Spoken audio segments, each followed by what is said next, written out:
We're good. You have 3 from Hector. Someday we'll sit down and you'll. Then I will call to order this special meeting of the Village of Trumansburg Board of Trustees for the purpose of discussion of fire and EMS budgets with the 3 towns with which we contract. I don't know if you need to make yourself official or not. Town of Hector. Supervisor Town Hector, Alton Boyd. Jessica Rogers, Town Mike Bergen, Town Board. Did you need to convene a special meeting for yourself? Nope, there's only 3 of us, so we're good. They're a 6-man game there. Yeah, You got quite a few. Okay, so what I thought we would do is, as we do every year, we'll start with fire. And not held to too much formality. If you have questions as we go, please just jump in. We'll go through every line just to look at what's proposed as opposed to what we adopted last year. If you have questions about need for change, Fire Chief Taylor is in the back. And Trustee Giles, Fire Commissioner, is on the right. Go through line by line, and then we will go on to the EMS budget. I will, for the purpose of fire and the purpose of time, I'll scoop it by simply saying that we're looking at about a 1% or less increase from an adopted budget last year of $468,410 in fire. We're proposing $476,128, and we'll see where that small increase comes from here shortly.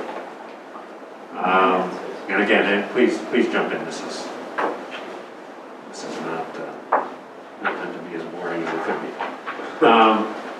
First line is personal, which is basically an allocation of front office time to the fire budget, clerk and treasurer primarily. Slight increase due to salary increases. The fire equipment line remains unchanged. Contingency account remains unchanged. The contractual account, Matt, give me an idea of where the decrease comes from? So what it is, I'm moving some dollars around just for better accounting purposes. Instead of trying to throw something into contractual that really belongs in small equipment, it's moving those dollars back and forth. So, 5 years from now, we're starting to see a little bit better understanding of where we're spending our money versus just throwing it into a line and letting the kind of dice fall out. So that 3,000 actually went down a little bit, down to small equipment 417 is the line. Okay. Gas and electric is reduced very slightly based on our bills for the last year to date, just our expectation moving forward.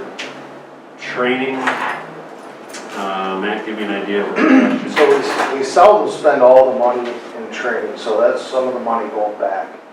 So it's just trying to keep things kosher. we have a slight bump in turnout gear and gear maintenance. That's just escalation pricing. Unchanged in the fire prevention budget. Slight reduction in station maintenance. Small equipment, as Matt mentioned, some of the contingency money is reallocated there. Physicals and immunizations, that looks like just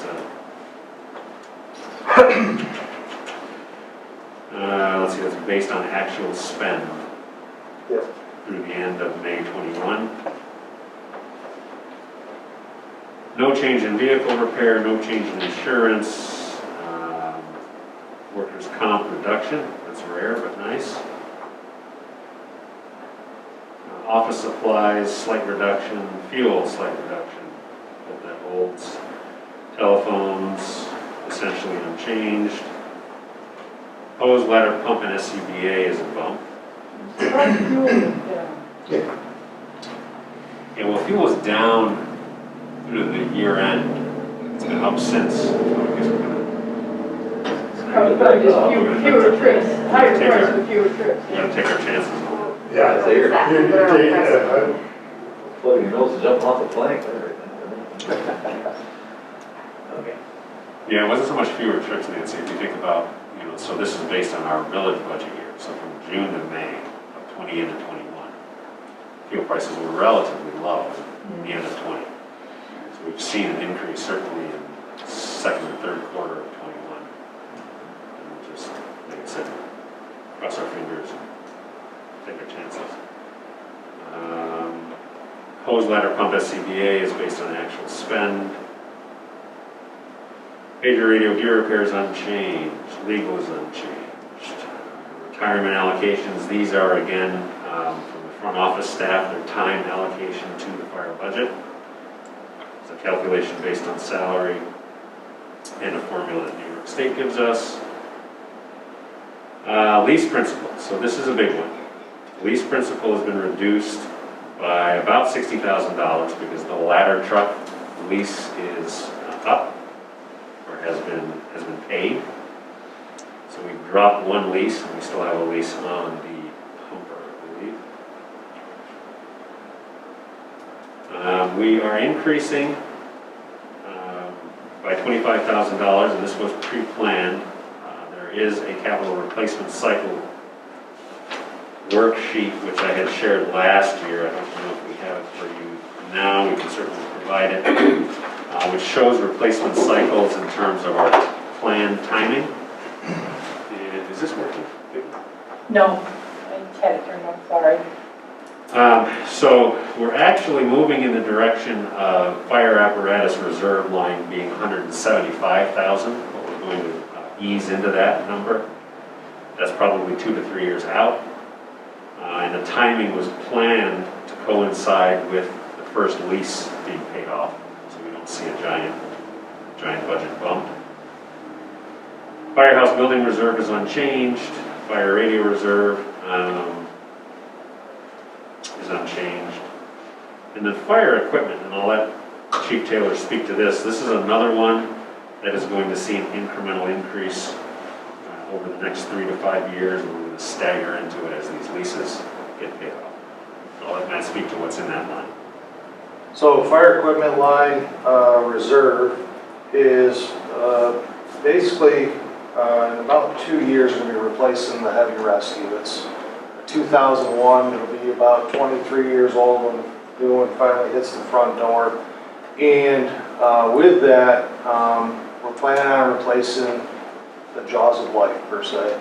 It's kind of a common term that everybody understands. So the rescue tools that we have are about 15 to 18 years old. They'll cut about 40% of the cars on the road today. So the technologies by the auto manufacturers are way outpacing us, keeping up with how we can safely and efficiently extricate people from vehicles. So the plan is we've got a committee together where we're working to identify a new set of tools that are all going to be battery operated. The days of a tethered hose to the truck are pretty much over. The battery industry, as we know, is way better today than it was 15 years ago. It's better today than it was 15 minutes ago most of the time. So this really starts to set us up for that replacement without, I have a quote from Hearst, it's around 100 and change to replace everything that we have in kind. So instead of trying to figure it out on one budget year, we start building a reserve that allows us to purchase when the new truck comes through and kind of absorb some of that shock that comes along with it. Now, as far as life cycle of those types of tools, they're probably 15 years.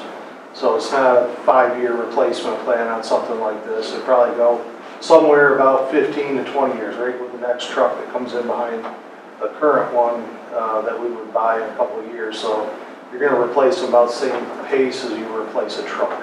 So that's kind of what you see there, that $60,000. And that was the ladder lease that we just transferred around. So really there was no extra spend. It's money that's been allocated over the years. It's just getting reallocated to other projects.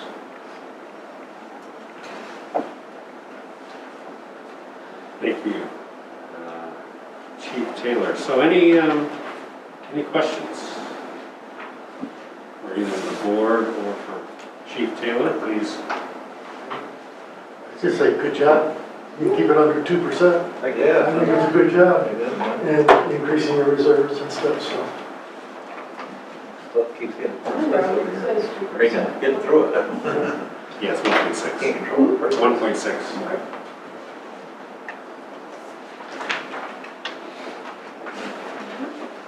Anyone else?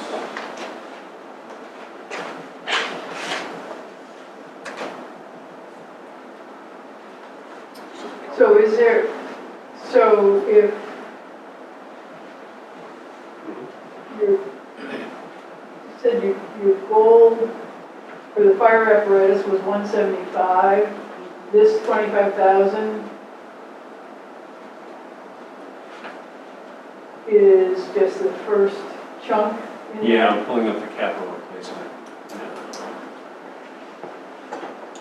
Because, I mean, this year it works because you obviously reduced your radio supplies by 58,000, but if there's not a big anticipated something rolling off your book, then next year, the 25,000 that you want to add again. It's not going to be next year.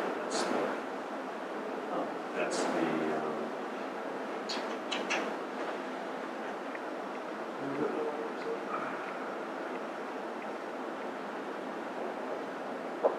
so we can actually maintain 150 for quite some time. We projected out into 2035, and I don't see the whole thing. Matt, do you have your whole projection to 2035? No, I don't. Okay. It's on my computer, but that's gone to sleep on me for some reason. And so with a move to 150, we can actually maintain that level for quite some time. My expectation is that, just given the way prices increase, sometime in the next 3 to 5 years, probably when we get to, let's see, what's the next big replacement? The next big replacement is, So according to what I got roared up your sheet, 170 next year, 22, 23. right. 170 and then I know 175. about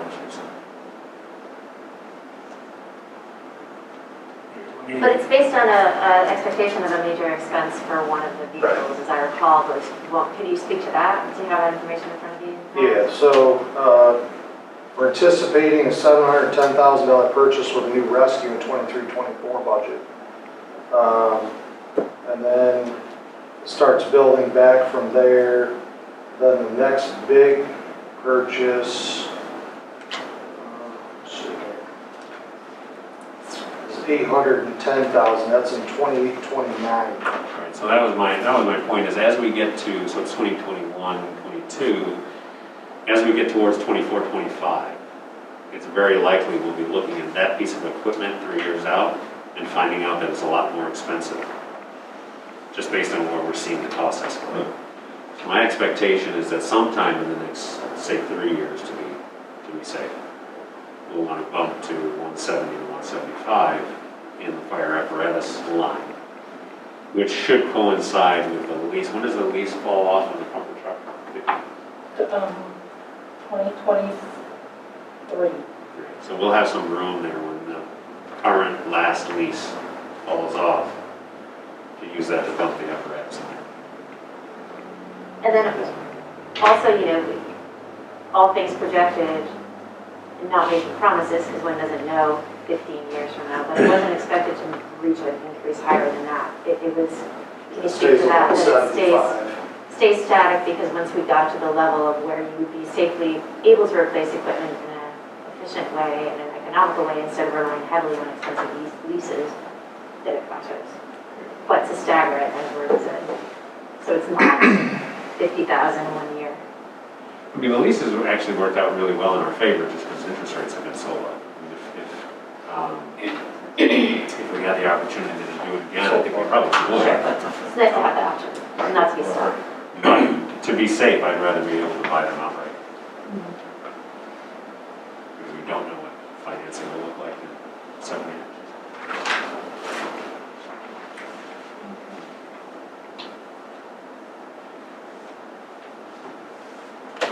So if the leases for the pumpers rolling off in 23, a year from now is when you'd be wanting to bring that cost back in.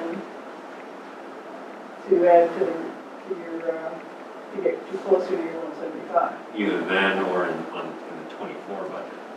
24, 25 is what I goes to believe that the 75. 23, if the payment's due in July of 23, so that would be the 23-24 budget. The village is 23, 24. Yes, I'm sorry. So we would be actually looking for the 24, 25 village budget year.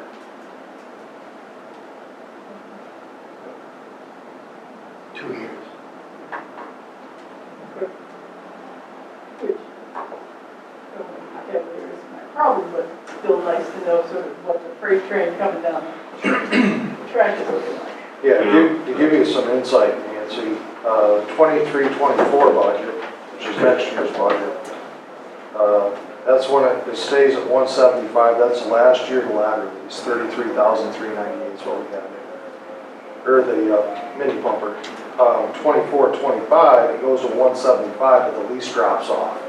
So it gains 5, but you get 33 back, essentially. So, and then it stays at 175 all the way to the end of our sheet, which is 20, 39, 40.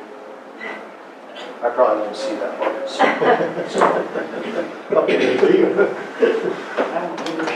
And this budget is not the freight train, the next one is.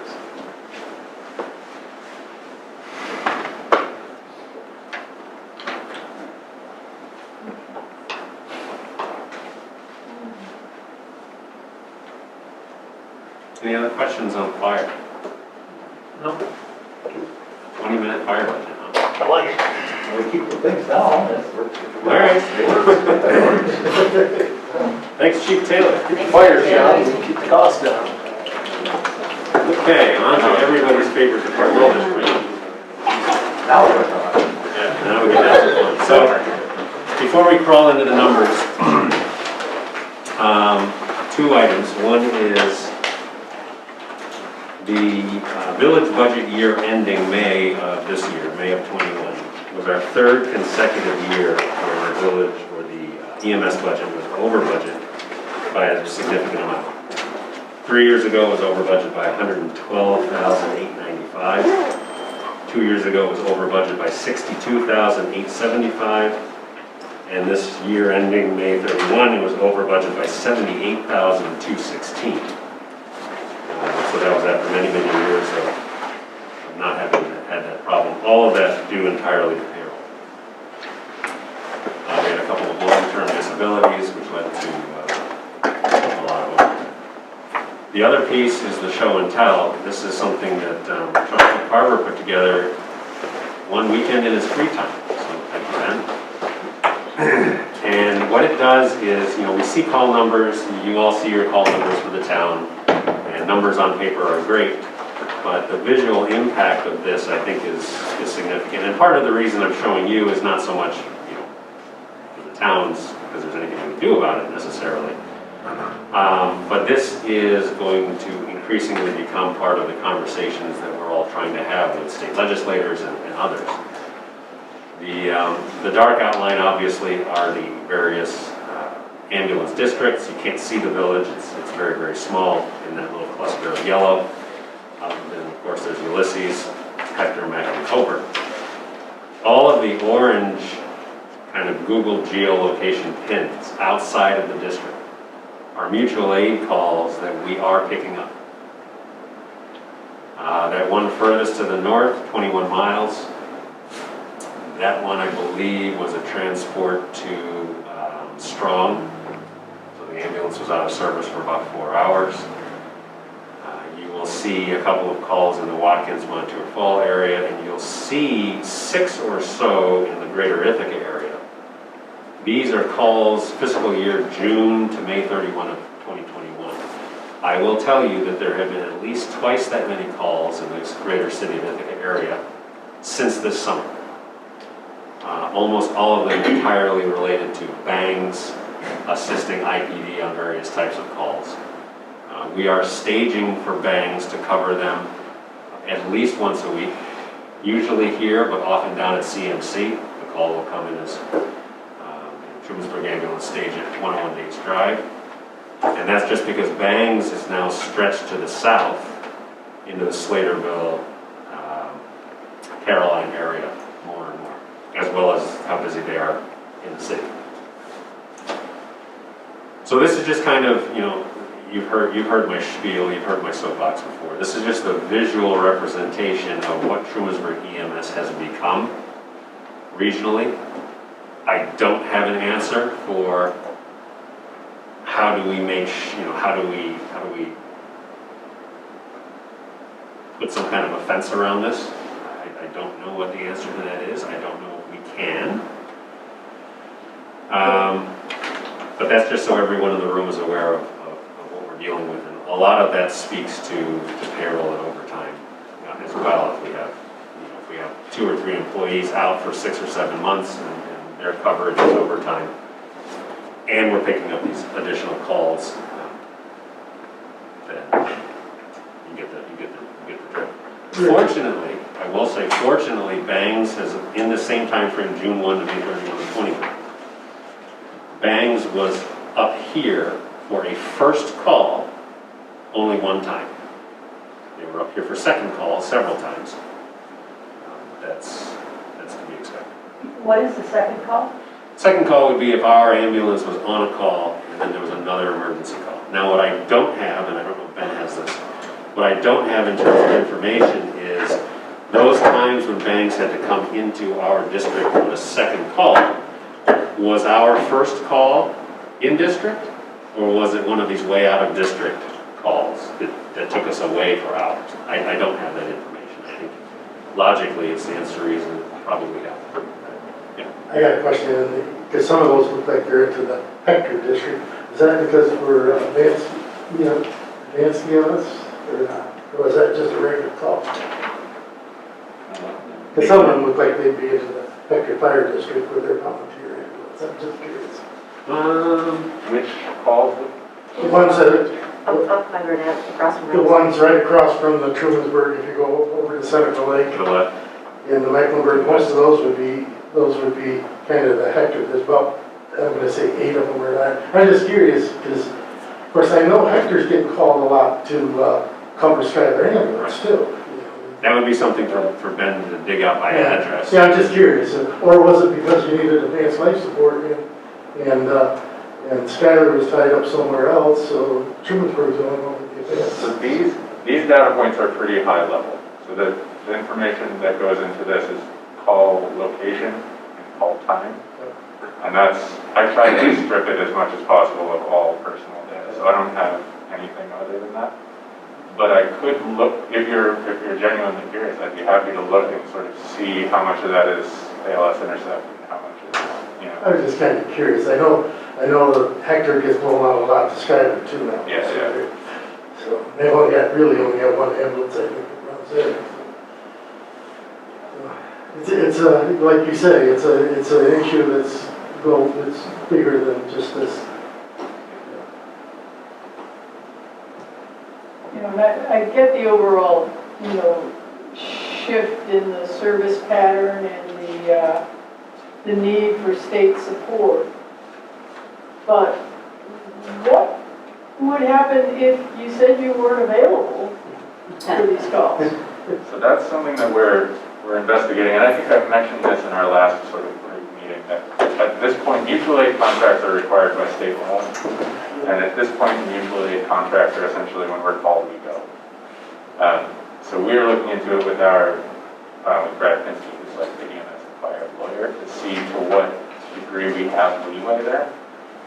But at this point, and for the existence of this service, we've always assumed that was how it was. So we will see what Brad says. At this point, I mean, like I said, it's mandated by state law, so I don't think we have a lot of leeway. But hopefully we'll be able to figure out something. We're going to find out a little bit more closely where if we have any wiggle room. So the mutual aid contracts are actually pretty old, and most of them are county to county. So it's basically a closest car dispatch mutual aid between the counties. So since we're here, we have to go for dispatch. There was a bill introduced in the assembly back at the end of their last session, which was going to allow for volunteer companies to bill. You probably heard in our group Zoom It was going to allow for volunteer fire departments that ran a rescue service or an ambulance. It was going to allow them to bill. But buried in the details was that if they didn't have ALS and they needed ALS intercept from either a paid or a municipal department, then that department could turn around and bill the volunteer company, not the patient. And so that's part of the reason why the bill died, is because they knew that was essentially going to put all the volunteer ambulance companies out of business. I think that's part of the problem with the mutual aid contracts, is the mutual aid contract really should be with South Seneca Ambulance or Schuyler Ambulance. If you don't have coverage, then we'll go, but you've got to give us something for that. Right. But money is their problem in the first place, so that's not going to fly. But we are going to find out from Brad if there's wiggle room. Can we say, with a mutual aid contract essentially between Seneca County Dispatch and Tompkins County Dispatch, that if we are sent to Waterloo, can we say no, that's too far? And I think that's right. I think the answer is no. You have an obligation to respond. So any of those mutual aid costs, nobody's getting billed then. Patient can be billed. We can bill them. You can bill the patient So that's on another- a mutual aid call? Yes, yeah. That's another thing that we haven't started, but we are planning to look into, which is if there's at this point we bill with our village policy, which is very minimal, so the revenue that we recoup from that is, I think, at 10, maybe 10%. Yeah, about 10%. So it's pretty marginal, and if there's some way to, well, it becomes an ethical question, to be honest with you. At a certain point, do we want to exorbitantly bill people outside of our district? We don't really, it really feels, it's a rock and a hard place. But it seems to me that the residents are funding the EMS Right. service to begin with, That's exactly and a right. lot of them don't use it.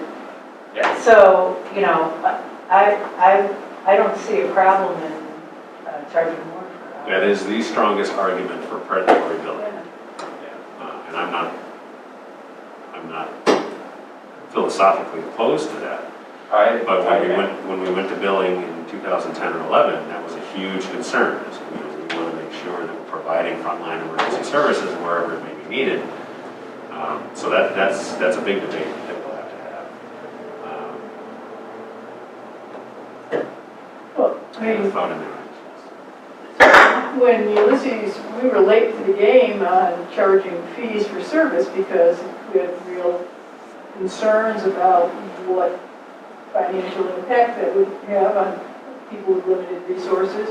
And we went ahead with fees and a very generous financial assistance policy with the goal that if in fact somebody really should be paying more for the service they got, but they financially couldn't, it would be waived. But for those who had decent insurance and could pass that bill onto their insurance company, why not recoup the resource? So, that's... We're certainly billing for these transports. We're not billing for non-transports, which is another thing we've looked into. If there's any medical aid rendered, but the person signed off on a transport, is there anything to be recouped there? And it actually looks like not that much. I think also some of these, and it's hard to overgeneralize, but I think a lot of our out-of-district, the reason why the expense for reimbursement is lower than the average, and the average is about 33%, 35%, and we're recouping about 10% on the mutual aid. There's a lot of Medicare and Medicaid calls in. We're just never going to, unless we go directly to the direct patient billing. We're just never going to get all of that. Constitution change or something. So here's a question that I would have you pose to Pinsky when you're looking at what wiggle room you have with mutual aid is, if a mutual aid agreement commits you to going when you're called, does that commitment trump your obligation to your local residents? Because if you have to go there, but you don't have to go to the southern part of Ulysses, I know it's all interconnected, so you're like, okay, well then Bangs Yeah. will come, and the individual who's paying bangs has been paying their taxes for subsidized ambulance service locally, but they can't get that if you're obligated to serve someone else in another county and not obligated to serve our town, our residents. So I would, there's a bit of a, I mean, which, you know, and I understand how precarious and interconnected the systems are, but I think we have a right to sort of ask on behalf of our residents for fairness. Sure. And so I don't know quite how the law and the ethics on that work out, but. Yeah, I'm sure the law is probably more clear than the ethics, but that is part of the conversation to have. Well, then maybe we want to enter into a mutual aid contract with, I mean, I thought that's what the contract is that we do, but it's like, if there's an ambulance and we're not needed 40 miles away, then we'll serve you. If that, you know, I just, that's basically sort of the agreement, right? Yeah. I mean, the agreement is we serve the region on a first come, first served basis, right? Basically what it comes down to. The big difference between primary coverage that we all have and mutual aid coverage is where the call goes initially. That's the primary difference, right? So if you call 911, dispatch would send it here. Versus if you call 911 and you don't have a contract with Ulysses, they would send it to Bangs. And there would be sort of a runaround to see if Bangs is ready for response. And then we would get it as a secondary call. That's functionally, in terms of practice, like a perpetual call. That's the difference. But a lot of this, Nancy, is because a lot of our rural EMS people are no longer there anymore. Well, I understand the need. I yeah, just have, I don't see any way around it at this point. If Pinsky's really working on it, is he? On which? On the mutual aid to see if we can say no. Well, the mutual aid contracts are, as Ben said, are state driven, so Right. the only question is how much wiggle room do we have, if any. And obviously, as I say every year, the real concern is, I wish we had a map like this from 10 years ago. Those pins, those orange pins are only increasing, they're not decreasing. So as Schuyler Ambulance and South Seneca have struggled for whatever their own reasons are, and we're right around the 900 to 1,000 calls a year range, which is about what you get out of one ambulance. We have been able to support this. And so the concern about not being able to respond in Ulysses hasn't truly played out. But at 12 or 1,300 calls, it starts to.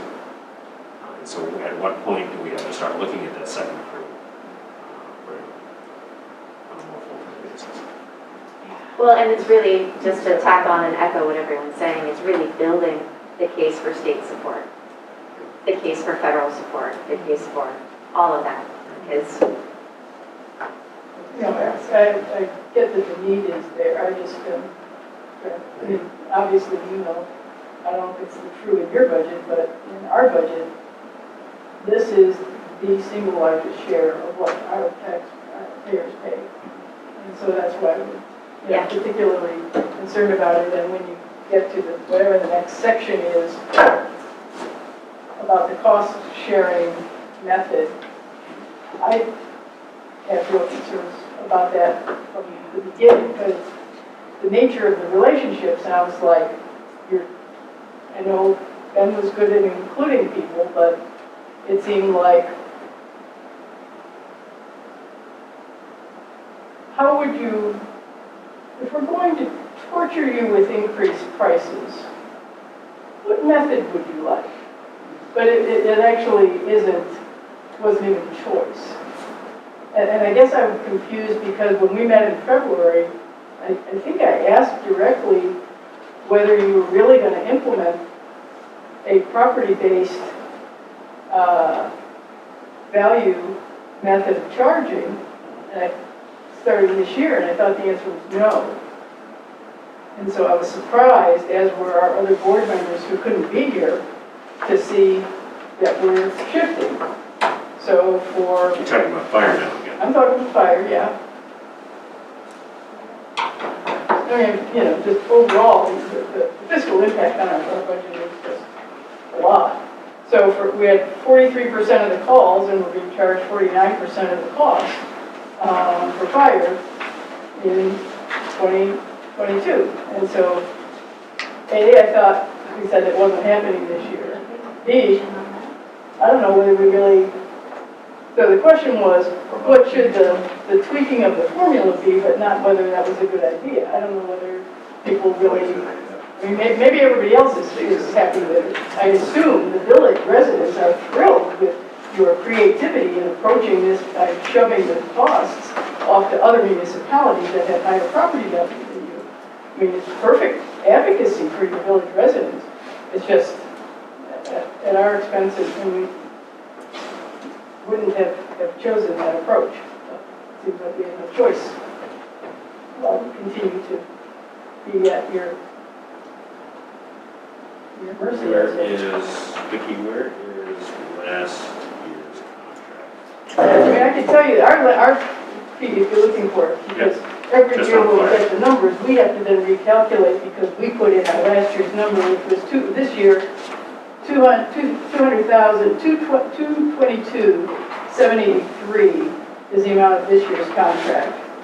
So for next year, it's a 5,900, oh, a $6,000 increase or 2.6% increase, even though the overall cost is 1.6, but it's the cost shift based on the new formula that's costing us more.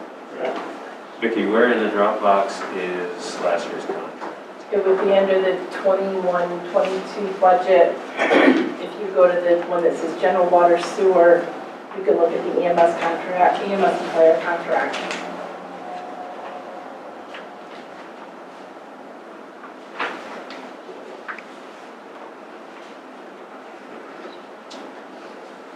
So I want to just, as we sort through the, One second, if I could just. Yeah. I have 228,783 for last year. Yeah, current year is 228, Gotcha. 783.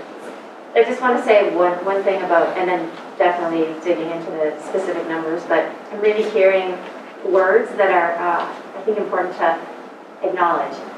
Feeling tortured and feeling like, well, but it's real. It's how you're, you know, maybe the voice of your constituency, feeling like things are being shoved off. And I just want to just take a second to think about that, and then to also think about the growth that is about to happen in the town of Ulysses, and that you have to plan for that in terms of housing, in terms of anything that's happening, projects underway, annexations, all these things, people moving, and to be prepared for that and to recognize, and maybe I've been watching too much Downton Abbey, the concentration of people with the means are where they are. So I just kind of want to think about that. And then look at definitely all the really important details. And then recognize that we're all trying to do the right thing for all of us. No one is shoving away or trying to torture. You know, but let's see what we can do. So, I apologize, I had not meant to skip over the contract piece, so let's go back to fire. Since I'm back to fire now.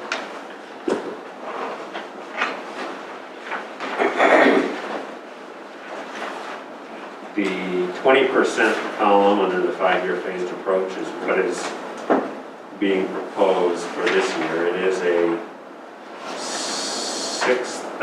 just shy of a $6,000 increase to Ulysses.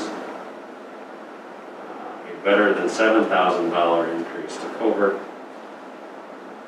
Hector remains flat. How did you manage that? And a slight reduction to the village. Just shy of $9,000.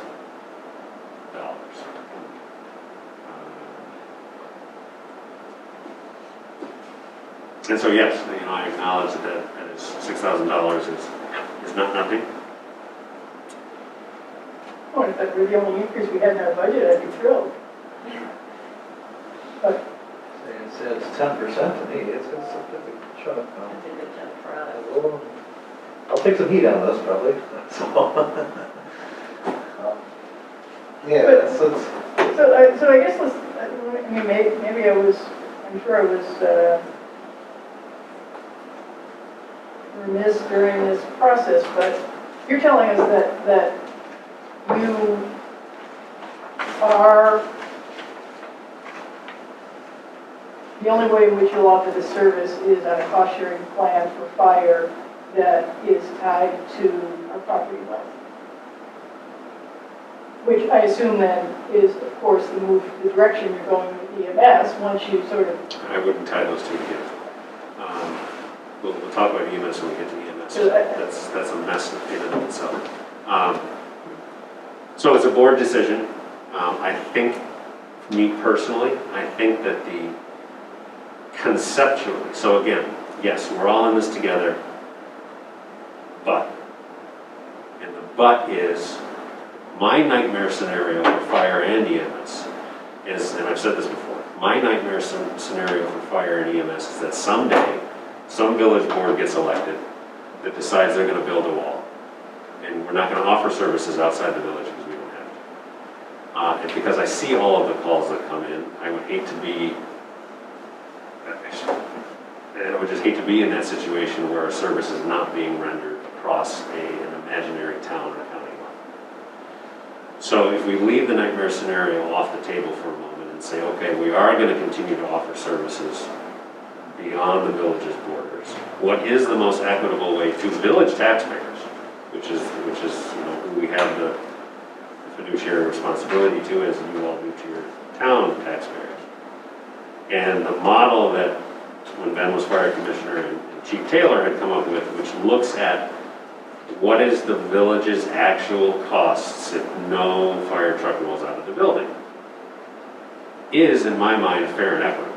Here's a department that we have to maintain and be ready to respond when the proverbial bell rings. And if the bell never rings, there's some cost to do that. And so whether we do it this year, I'm not married to the idea of doing it this year. I think when we had talked about it in February, I had thought that we would probably wait another year, sales tax rebounds and whatnot. Maybe it doesn't really matter, maybe it's a wash if we wait a year or not. Do we phase it in over 7 years instead of 5? All of those kind of variables I'm not committed to anyway. But I think moving towards this model is mathematically the most correct way. But again, that would be a full board decision if we decided to say we're not going to change the recipe for the soup, and so be it. And fire, again, the EMS conversation is a different one, but fire, again, is not a budget that is increasing by leaps and bounds year over year. 476 now, I forget what it was when I first came on the board in 2007, it was high threes. So, I mean, it is a slow-moving budget, thankfully. And I don't know how the rest of the board feels about this. It's pretty granular, and again, I have no problem if the three towns say, can we please hold off for another year? I don't know that there's a problem in doing that. But I do want to, I think it's correct to move in the direction of village taxpayers paying for standing up the department and for village calls.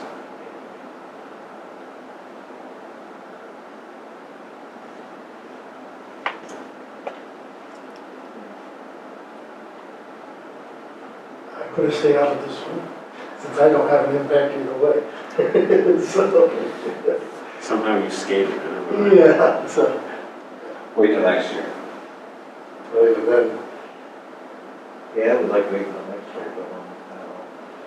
I said, well, we share the same assessor, and he told me point blank that I'm getting raped on this deal because, I got the high assessment. I got the highest assessment, it's the same as village, and, only part of my town's in there, and he said, you have to pay a lot more that way. He said, that's not really fair to you, so. I don't know, I think we should look at it harder. Maybe. Yeah, well, if Jay said that, I would disagree with you. What is fair? Fair is a village fire department that, Right, you got costs that Costs I us. don't have to see, but you're. whatever that number is, X, that's the cost for the village to maintain a fire department. And if we are paying X plus, then village taxpayers are paying X plus. And we have for My other 70 concern years is, this year. up north, I've been watching the papers there, they've had 2 fire departments have lost their towns. Tyre, they told them, see you later, and they're gonna get somebody else, and Waterloo just lost theirs, so the 2 of them lost their contracts now. So they're gonna farm out to somebody else. Really? Yeah. The town is funded up their country? Yeah, Waterloo lost everything. They came in with a $40,000 raise and they said, see ya. And, they farmed it out to Border City and, yeah, they just farmed it out to somebody else and no contracts. Yeah. So, Best of luck to them. what's that? I said best of luck to them. I'm a little concerned about that because, Yeah, but we're not just contracting with Trumansburg, we also have contract with Interlake. So, you know, I know that has nothing to do with you, but. yeah, we couldn't jump ship to them because we'd kill them, so. We can't do that. We'd kill them. So I think, I mean, I actually would like to ask you to consider delaying 1 year. Partly, when you talk about assessment, we know that the assessed value in our town for this year that we're using to base our 2022 budget on had really a very minimal increase in the overall assessment, taxable assessed value. We expect a fuller assessment next year, so our tax base will increase and perhaps allow us to absorb this a little better. It's not negotiable. Yeah, I mean, the obvious concern there is, because Trumansburg will be reassessed at the same time you are, is will they be reassessed at the same rate? And it's very likely T-Bird will be reassessed higher based on sales. So I'll just say quickly that from my point of view as something of an outsider in this, obviously I wasn't directly involved in this negotiation.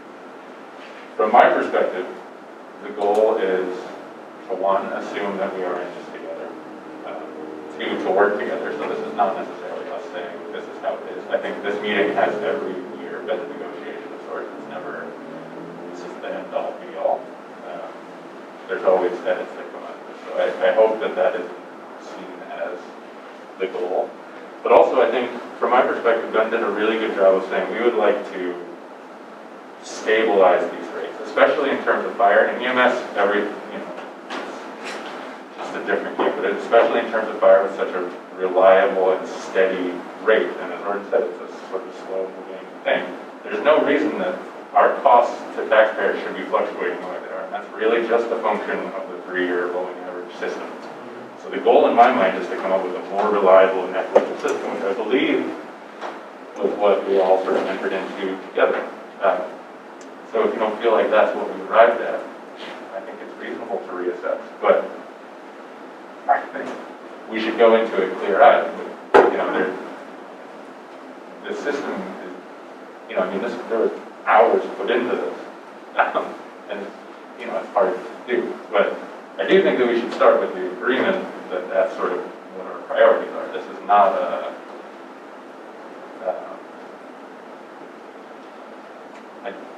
I think, at least from my perspective, speaking individually, this is a joint venture, and we should embrace it that way. Right? Obviously, we administer it. The village is, in many ways, sort of leading this charge, but at least from this perspective, I hope that we look at it as something that we're doing together.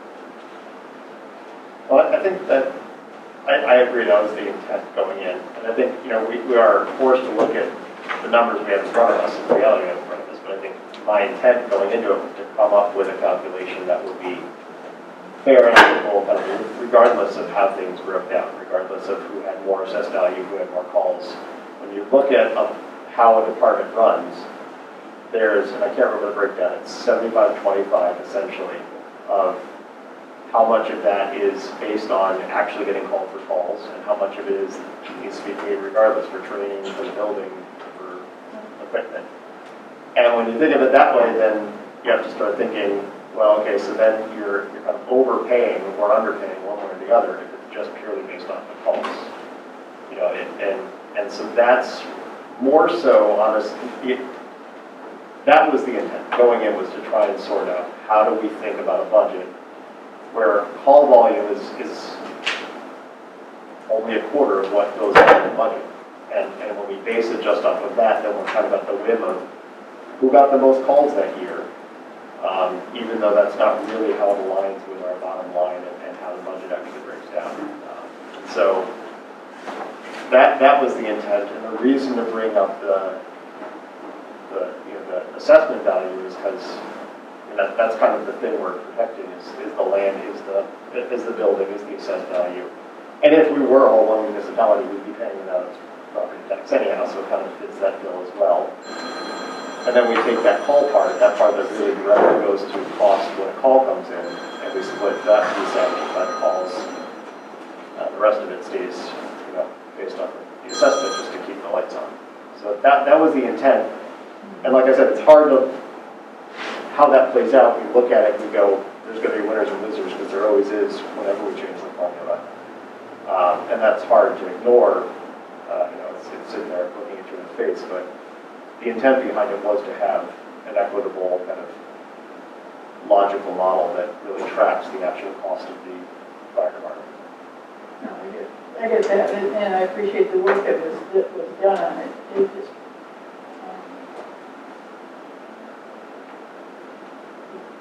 noting the disproportionate effect on the town. Let me make the case that,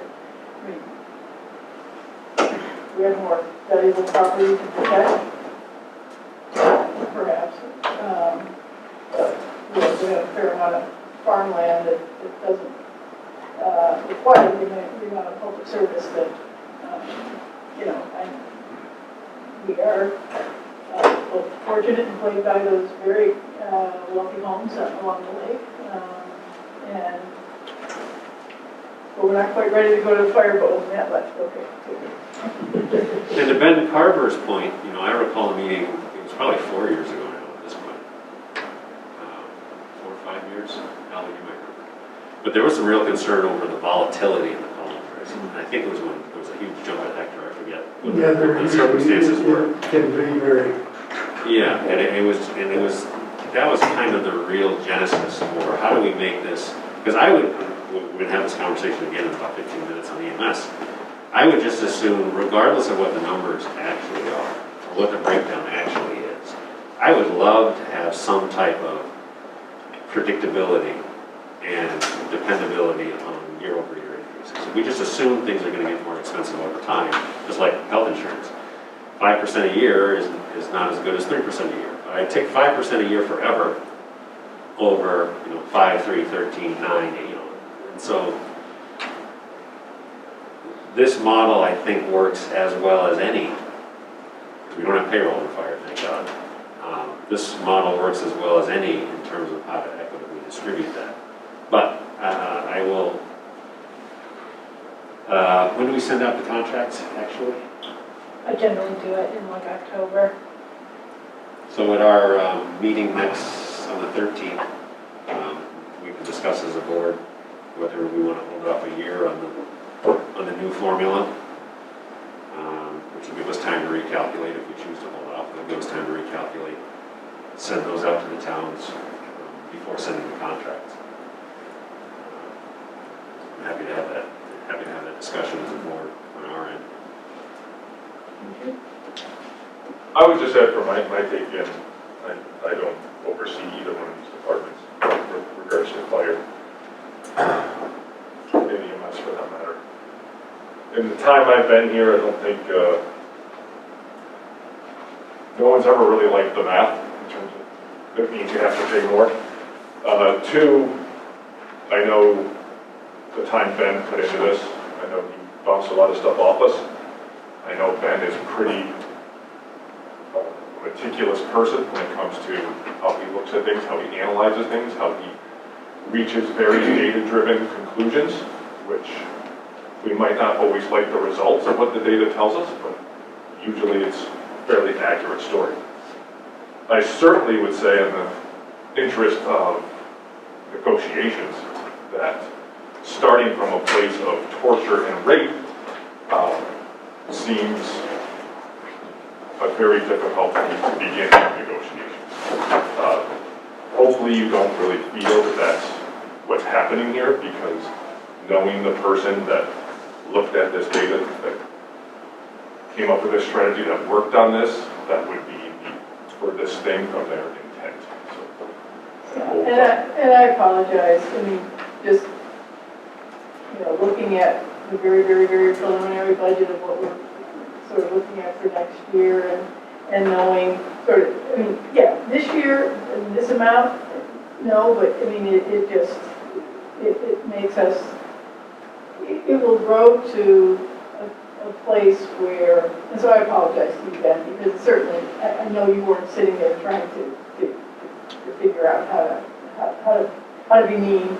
You're trying to do all the things you said, and it probably does do that. It's just harder for a municipality like ours to know that over time, we really will be the majority payer and have nothing but a frustrated opportunity once a year to complain, because the model that you have isn't, the structural model that you have isn't a consortium, it isn't a collective, it is not a decision, shared decision-making model. And so negotiation is kind of, sort of, what we do here. You're open to hearing our complaints, and occasionally you can choose to make a selective decision differently, but it's not how do we want to do it. I mean, I do think that was your intent, Ben, in doing that, and it was Caitlin who was there, not me, and she was new to the process. It's just seeing the overall, cost and the cost shift to us having, more responsibility, but still no more input. I mean, I appreciate your hearing and listening and possibly considering, and so I guess that's what what goes for negotiations, but that's fine. I don't need to hold this up longer on this. Anything else on fire or the fire contract split conversation? Going once. Going twice. Speaking of torture, back to EMS. So the village absorbed $113,000 in the 18-19 budget. The village absorbed $63,000 in the 19-20 budget, and the village absorbed $78,000 in this most recent budget. And I wish Rich was here tonight. As we had talked about in many a previous year, there is no mechanism for the village to recoup that, legally or otherwise. And so we continue to build budgets as close to the fine line of break even as we possibly can. Looking for other sources of revenue, such as state aid and billing and whatnot. And to your point, Nancy, I'll miss our annual discussions on this. We are not a consortium. We can't be. There's no mechanism to create an ambulance consortium in the state of New York. So we are, as a village, we are forced to try to create a budget that we always have in mind. We want it to be fair to whomever contracts with us. But the village taxpayer is no longer, as long as, in as much as we can make the math work, the village taxpayer is no longer going to absorb nearly $100,000 a year from these budgets. And so that's where you see the big changes in the payroll line. So our adopted budget for this past year was $595,000, up from $590 the year prior. We are increasing that to reflect our actual costs, which include significant overtime. It is now north of $700,000. Again, not much keeps me awake at night, but when I do wake up sometimes thinking about this, the concern is what if we have to add a second full-time crew? We can go through some of these other lines, but you'll basically see that each line is substantially similar to previous years. The vehicle insurance bump, workers' comp is down, EMS supplies are down, state retirement is up as a function of payroll, and so on. You'll notice the reserving lines are all the same. So the big, we can certainly go through each one if you'd like, but the big change is obviously in the Payroll. What that does to the splits, I do not have, to our conversation several times, Nancy, I do not have a good way, a good formula that makes sense to me of a different way to split this out. So we are staying with the 3-year average of calls. I might like to look at a 5-year average to try to smooth the volatility somewhat. The property tax model, which makes a lot of sense for fire, doesn't have an easy corollary when you're talking about people. Population density, we could add in, I have a formula that I spent a lot of hours on, which included population density, miles to calls, geographic area. It never really felt like it. It didn't really feel like it would hold up. And so something Ben Carver and I have talked about is, this idea of predictable budgets. We may be, and this is a conversation to be had, and we are open to suggestions. We are open, certainly, I would even say not open, we're actively soliciting recommendations from any of the 3 towns as to a preferred methodology for smoothing this out. It could be just as simple as saying, we're building in a contingency, we're going to call it, we're going to use a 5-year rolling average of overtime, and we're going to pad our numbers such that year over year we don't ever need to see a big jump, except for that initial year.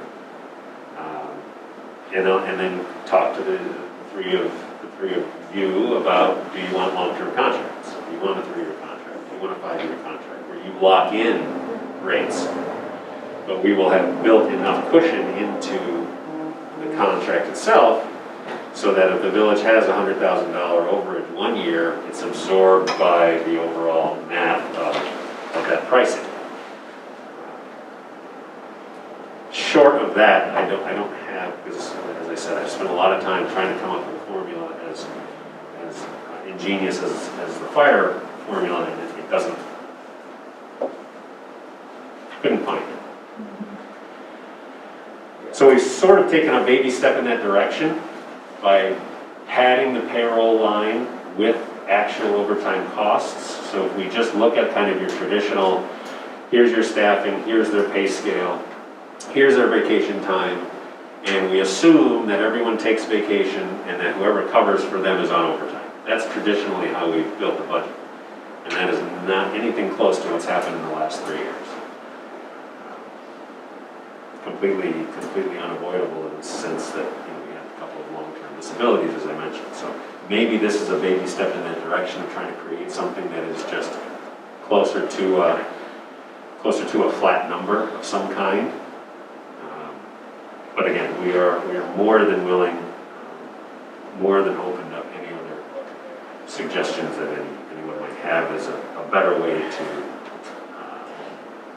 stabilize the split. Are there any other villages or towns that have a similar setup as we do that we could contact and see how they're doing that? Not on our scale.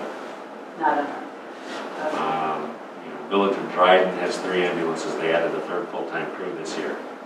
Their budget makes ours look like a fire budget.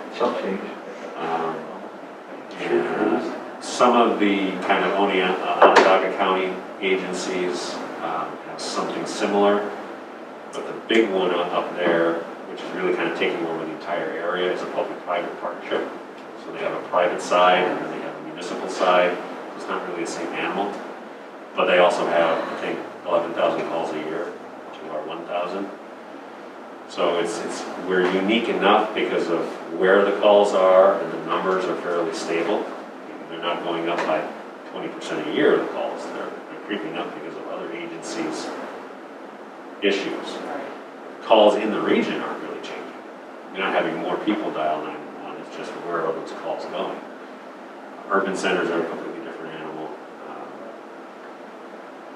So the short answer is there may be, but I don't know that there's anyone quite like us here.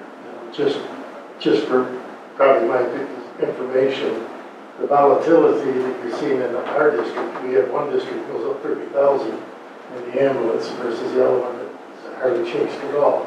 But the real reason for that, if you look at 2019 and 2020, what we found is a lot of the calls that were being assigned to Hector were really the Mecklenburg district calls.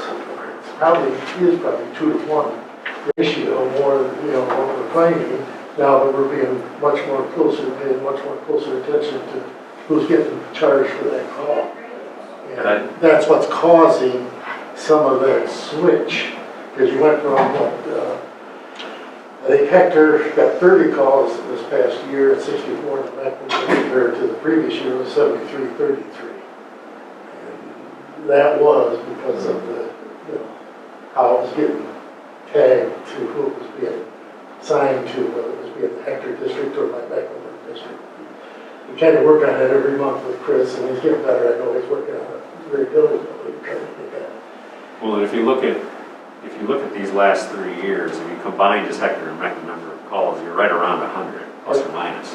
Right. You go back one more year and you were at 80. So there was a jump in overall calls between the two districts.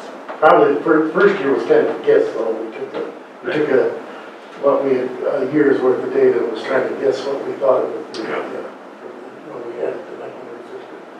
But I just wondered, that's the reason you see, I mean, that one district's getting a big jump, there's no doubt about it. Yeah, so that's why I built that map, was to straighten that out so that it would be more reliable. Because for some reason, it was not coming through. But now that should be ironed out in a permanent way. But I have a sort of sincere question, which is, can you bear an over 50% increase in Mecklenburg?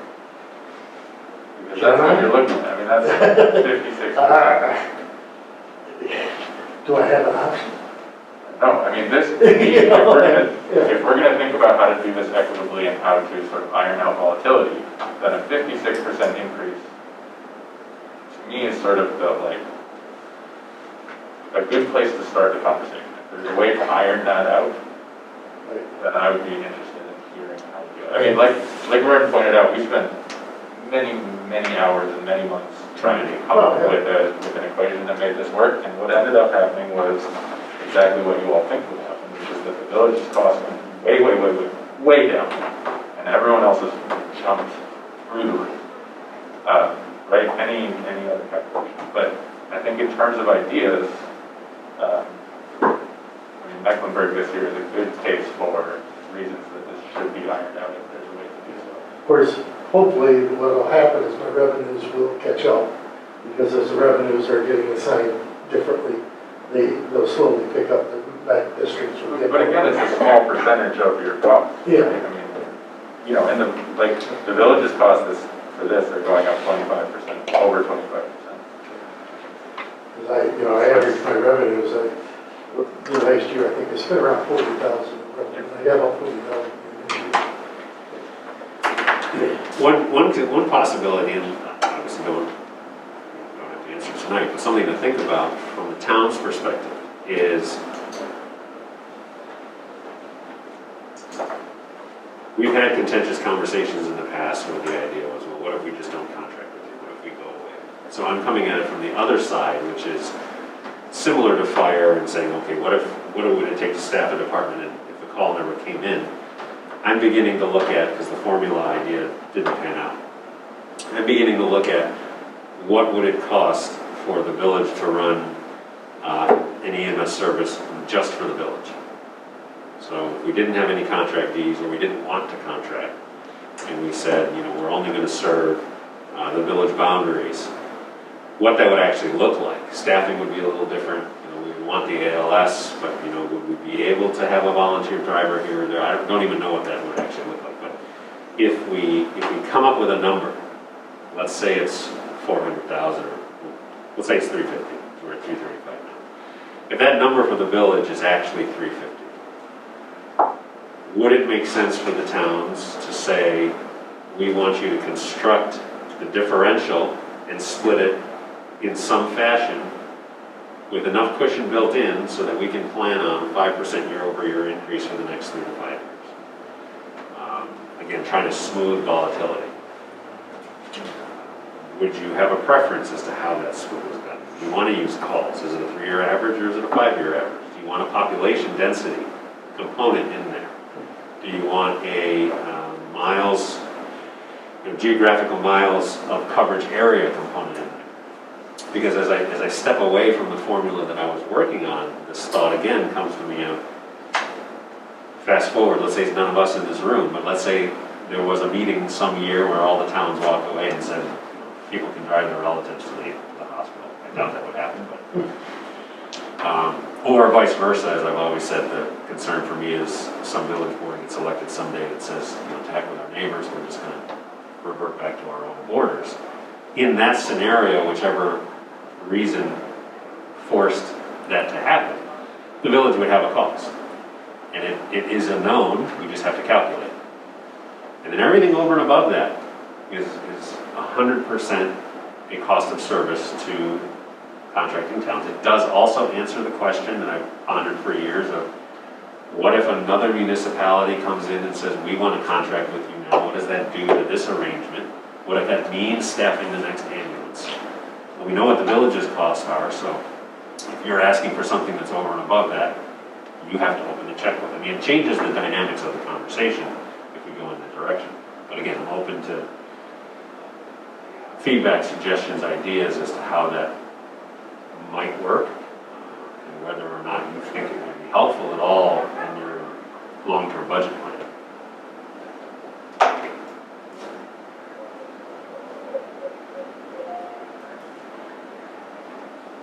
And so for this year, I'm sorry, go ahead. No, I don't have I appreciate the question and the complexity of it, and don't have a good suggestion for you on cost sharing, but I did have a question on I know the overtime has been perplexing, and I am no expert on overtime at all, but it seems like in some instances, hiring more full-time people is cheaper than hiring overtime. And I wonder if you'd speak to the degree to which you would look at ready to. We thought that too, actually. And then we had several of those people out on long-term disability at the same time, so we were paying the worst of both worlds. So one of our problems is that historically we've tried to cut as close to the bone as we possibly can, because I think, for the village, but as well, for this meeting, the goal is always, can we whittle this down a little bit? And we've done our very best to whittle this down. So, in our GPW, we're considering hiring a 5th person in case something is happening. Various departments will have sort of built-in capacity that goes a little bit beyond what they need. In the EMS department, we have none of that. And we've tried to build it in at various points. Well, like I said, it became a long-term disability. We could easily way overstaff, but to get to a point where we were really consistently budgeting it would be a drastic. You guys would all chase us out of the room. It's really not fair. But that was our hope. Gotcha. Okay. And I mentioned this to you last week, Nancy, I'll mention to the other town boards. I wrestled with this overtime issue, and I had I think it's an epiphany. You all may recall when, it seems to happen every election cycle, but you may recall specifically when, and I'm not picking on him, I like the guy, but when Pete Meskel ran for Tompkins County Sheriff in 1998, it was primarily on a budgetary platform of controlling overtime. Because he was on the county ledge and he knew the numbers. And what he discovered in his 4 or 5 terms as sheriff is that overtime in the sheriff's department and in the jail, it just exists. And in their case, it's specific to workers' comp and injuries because of the job. I've come to conclude that emergency services tends to be the same regardless of what the category of emergency services are. I think a fire department has an overtime line built in. We, this year, added in, $100,000 of overtime because that's what we've been paying in the last 3 years. So there will be volatility in that number and it will fluctuate from year to year. But they're not running into burning buildings, but it is a physically demanding job, and there will simply be, particularly with full-time employees, there will simply be unplanned overtime based on workers' comp and disability issues, that if we get away with a year or two where that doesn't happen, those are lucky years. And the norm is that we'll have those costs. The exception to the rule will be years where we don't have those incidents. That's kind of the mindset that I'm operating from at this moment with respect to EMS. And again, we don't have payroll and fire because we would be looking to see that.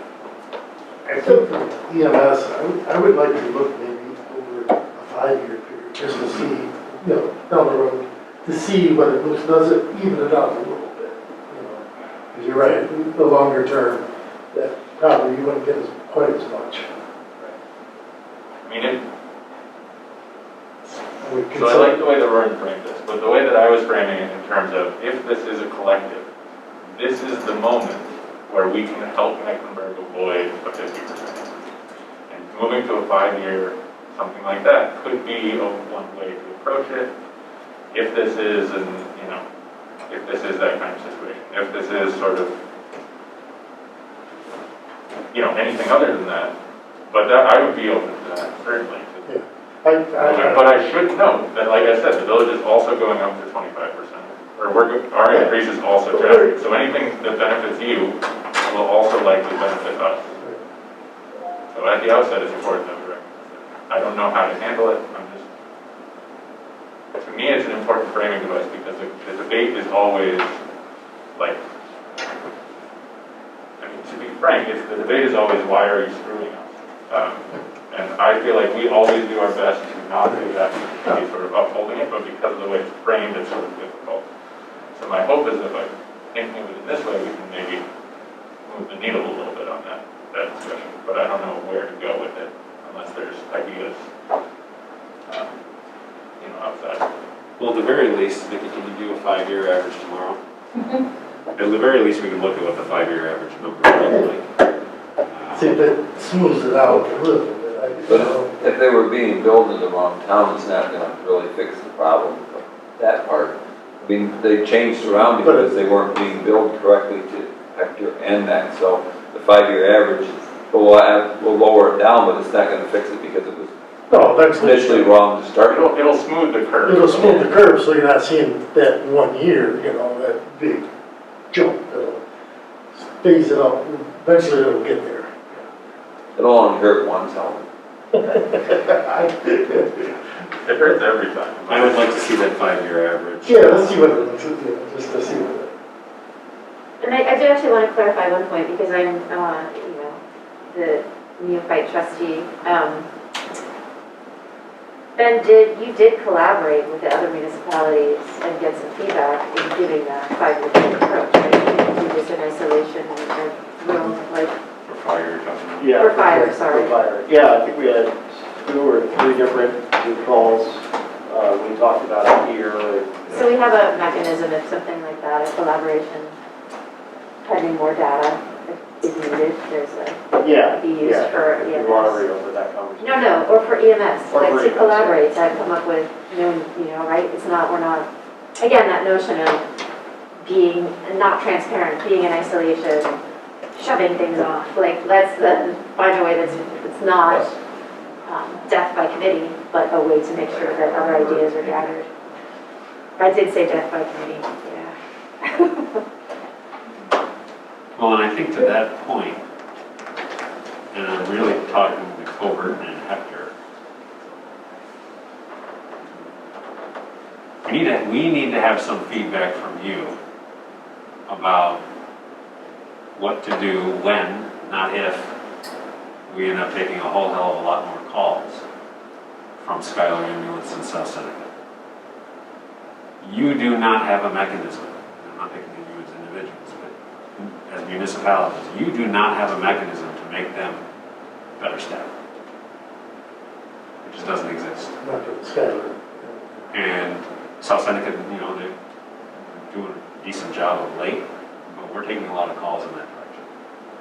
And so, you know, if in 3 to 5 years, the village calls are flat, the Ulysses calls are flat, but we have 25 to 50% more calls in Covert or Hector, to this equitability conversation, it doesn't make sense for the budget to be 1.8 million, and the difference of 600,000 between now and this imaginary future date is all Covert and Hector. And for the village and the town of Ulysses to be subsidizing that based on some rolling average of calls, which is again part of my conversation with state legislators. But in the meantime, you know, barring Albany opening their checkbook, you know how hard, you know how much fun that is. That's the reality. Ulysses isn't suddenly going to have 30% more calls tomorrow. The village is not going to have 30% more calls tomorrow. You all could have 30% more calls literally next year. I hope not. I'm not predicting it, but it could actually happen. And so that's something we have to try to figure out. And I don't know what the answer is, but it's real. But maybe I'm misunderstanding what you're saying. I thought those were the mutual aid calls. I mean, why would they be charged for those, right? If Skylar Ambulance folded, Oh, full call. you would have Okay. a lot of issues. Okay. And, you know, there would be a lot of issues. Okay, I get it, I was, I mean, yeah. it would become a, you know, of course, hopefully the county too would really step up, but, you know, I mean, we've got a little protection is that we've got the certificate of need now for our town, just like you guys do, you know, so that gives us a little help, because that means we can literally contract with anybody to cover our town if we have to do it. Now, I'd have to do some other things for, you know, payment or something, you know, districts wise, but, you know, as you know, special districts maybe, but it would be the immediate disaster.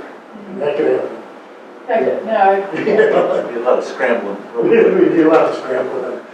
And that's part of the reason why, you know, I want to look at 5-year average of calls. I am also looking at, you know, a village-only EMS service. What would that actually cost us? You know, some kind we would have to, in reality, we would have to reorganize the department.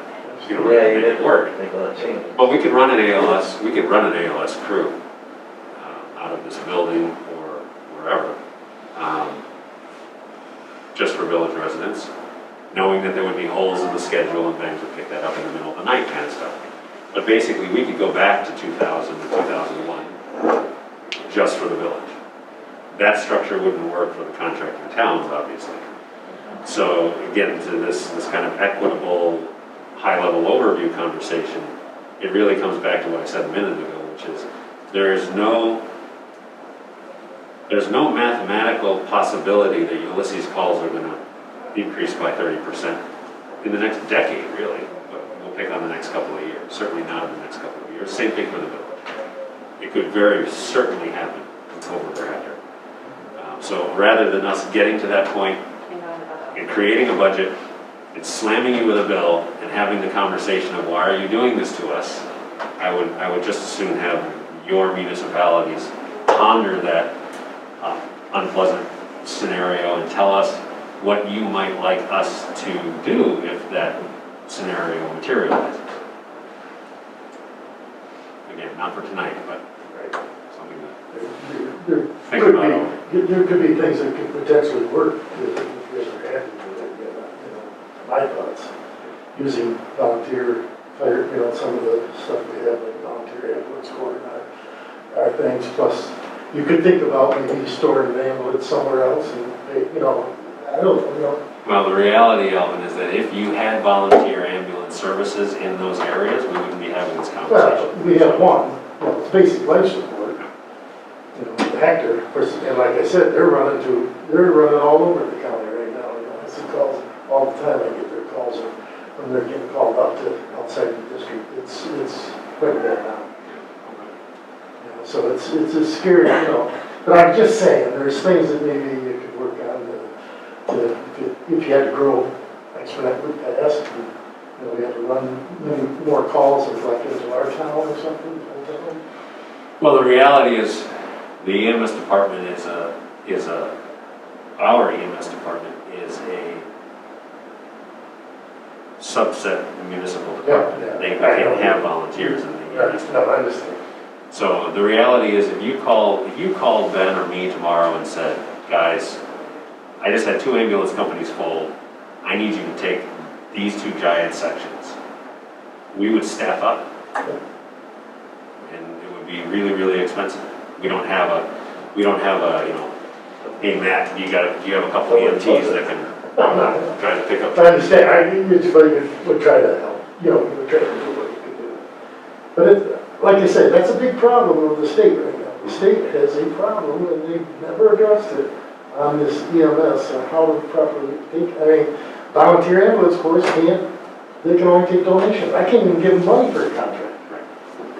You know, they only exist on donations, that's it. So give us an update. Is there any word back from our assemblymen and senators and? Update? Well, I'll get to an update. Is there any questions on any of the budget lines?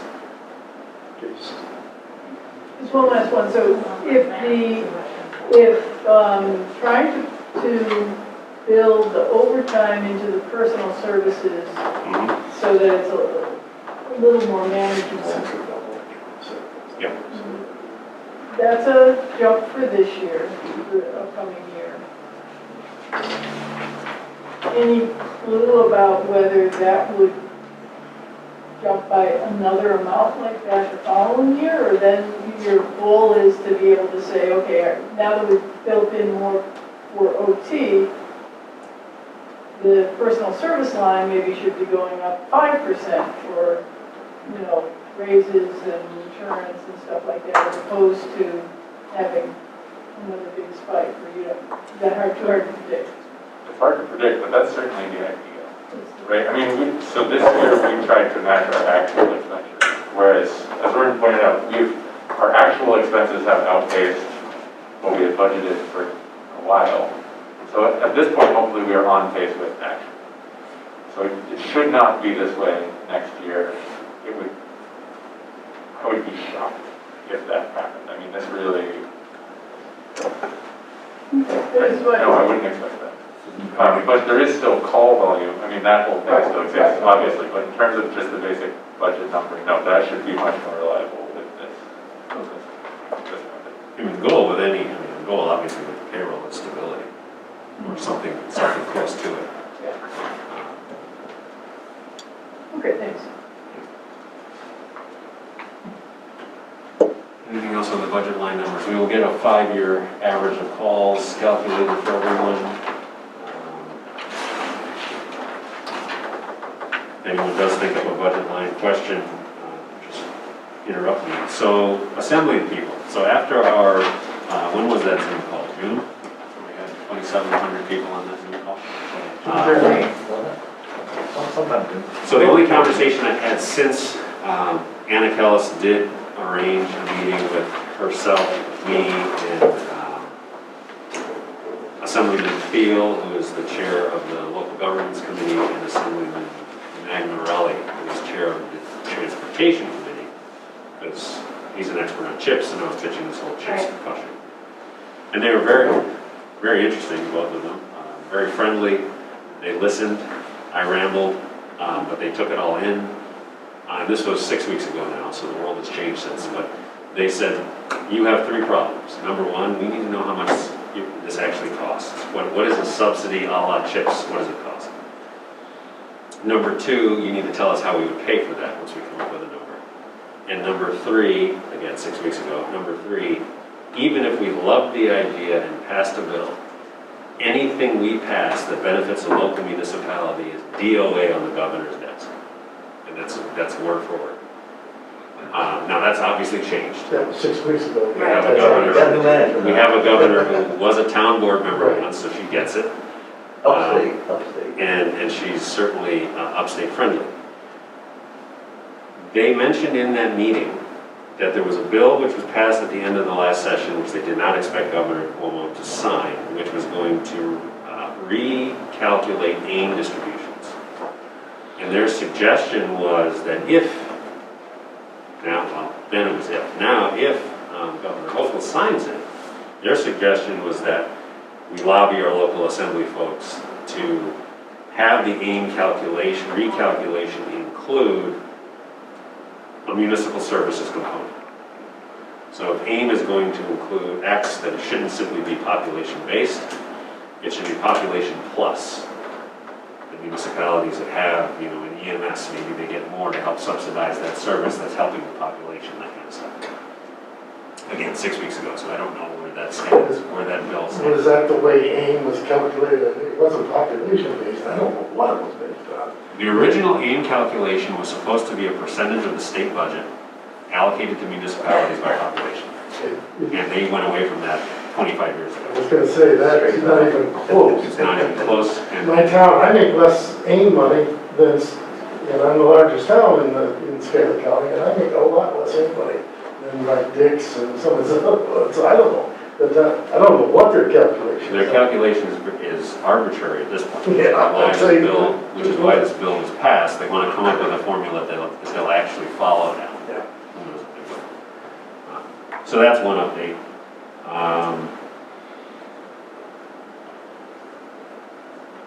There was something else that came out of that meeting.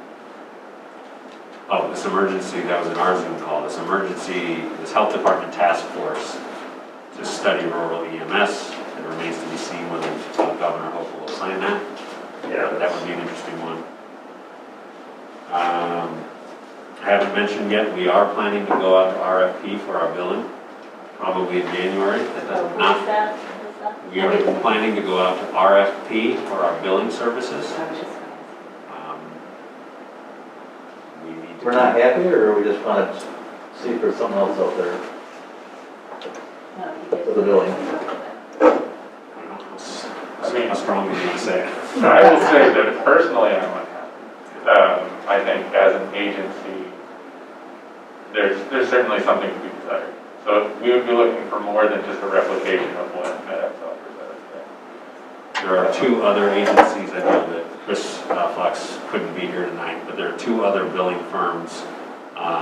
One that's recommended by Brad Pinsky, another that Dryden Ambulance uses, and both of them are respectively very happy with those agencies.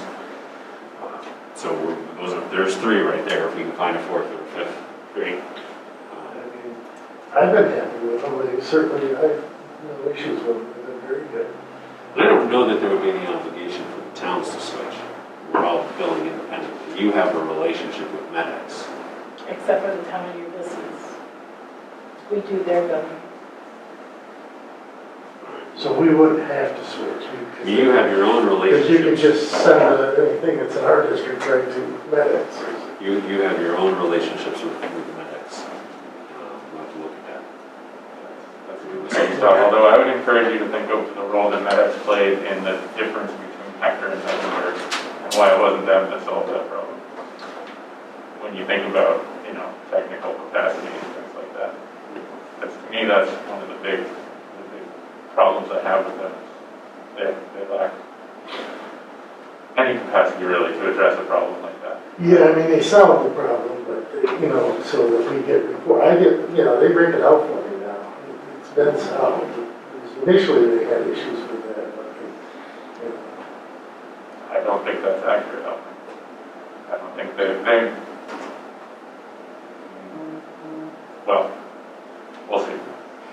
Yeah, I don't know, I'm happy with what we have, but if there's something else out there, I'm willing yeah, I mean, I'm willing to look. we'll look, whether we want to change or not, so. Well, and I'm not suggesting that you even have to look. I'm just letting you know that we are going to be You're looking. looking, that's fine, And, if you're gonna do the looking, I'll follow you, we're going to do the looking with the.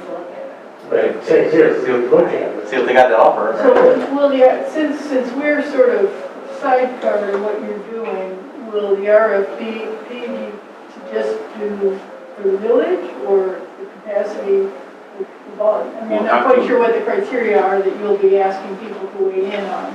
Yeah, And whether it would include service to us or not, because then that tells us that we should go looking if you're not planning to extend the same arrangement. we're already doing your billing, our RFP will have to include that as well. You know, a lot of what we're looking for is accuracy, report generation, the kinds of things that would be beneficial to the I mean, village. a piece that, I mean, as you move forward, and one of the things that we have gotten from MedX and for us has in recent years been important, and I think as car acute addiction recovery service expands, because they're doubling in size,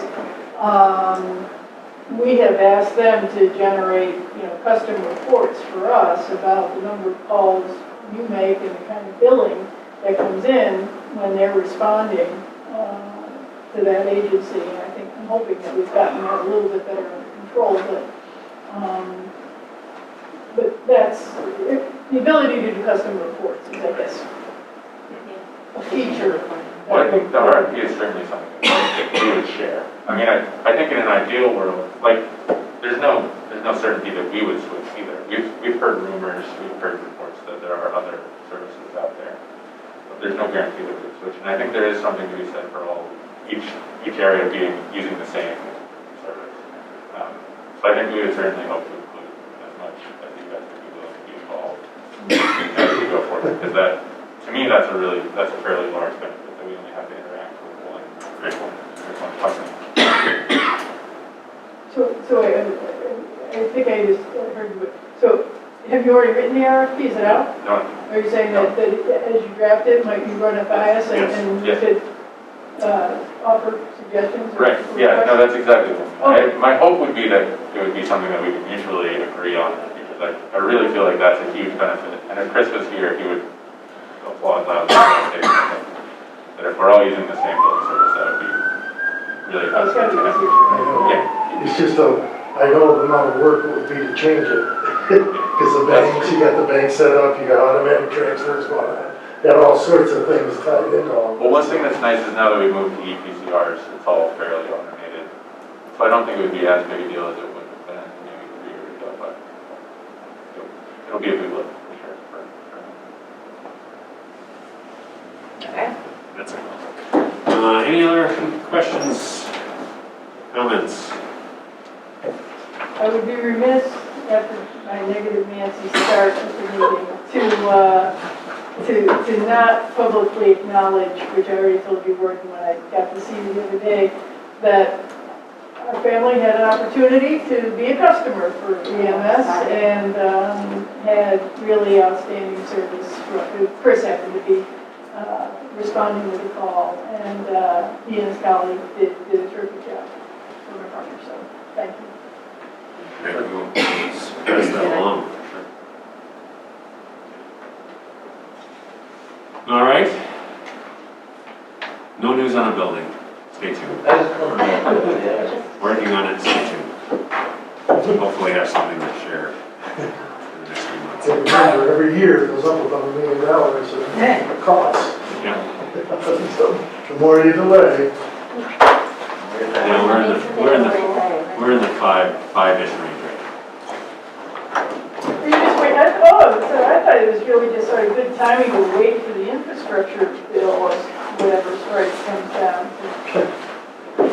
now. Yeah, it's interesting to hear a congressman tell you that fire and EMS doesn't count as infrastructure.